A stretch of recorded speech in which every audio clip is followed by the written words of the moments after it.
উত্তৰ লখিমপুৰ ৰেলৱে উচ্চ মাধ্যমিক বিদ্যালয়ত দেওবাৰে খোল বিদ্যাপীঠ কেন্দ্ৰ নামেৰে খোল বিদ্যাৰ এক শৈক্ষিক প্ৰতিষ্ঠান প্ৰতিষ্ঠা কৰা হয়। গুৱাহাটী সংগীত সত্ৰৰ অধীনত উত্তৰ লখিমপুৰ ৰেলৱে উচ্চ মাধ্যমিক বিদ্যালয়ত অনুষ্ঠিত হোৱা এই অনুষ্ঠানৰ বৃক্ষ ৰোপণৰে শুভাৰম্ভ কৰে পৰিচালনা সমিতিৰ সভাপতি চিৰঞ্জিত দত্ত আৰু উপসভাপতি বিকাশ বৰাই।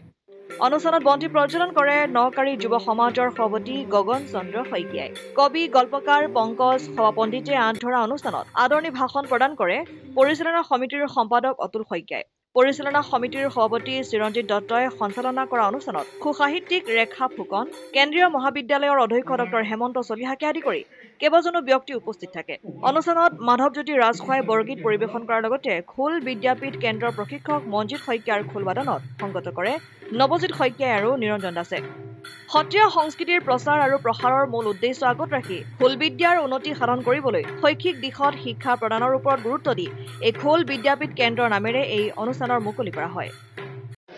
এই সফলতাৰ আঁৰত এতিয়ালৈকে সফল হোৱাগৈ নাই, হ'ম বুলি ভাবিছোঁ আৰু মোৰ মা দেউতাক মই ধন্যবাদ দিব লাগিব এই ক্ষেত্ৰত মোক আগবঢ়াই নিয়াৰ কাৰণে।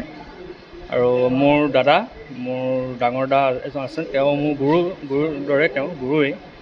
তেওঁকো মই ধন্যবাদ জনাইছোঁ মোক ইমানখিনি কৰি দিয়াৰ বাবে। আৰু মোৰ গুৰু এই বৰপেটাৰ মনোজ কুমাৰ দাস, তেওঁ মোৰ গুৰু, তেওঁ মোক ইমানখিনি বাদনশৈলীৰ ক্ষেত্ৰত যিমানখিনি মোক শিক্ষা দিব লাগে সেইখিনি প্ৰদান কৰিছে, তেওঁকো মই ধন্যবাদ জ্ঞাপন কৰিছোঁ।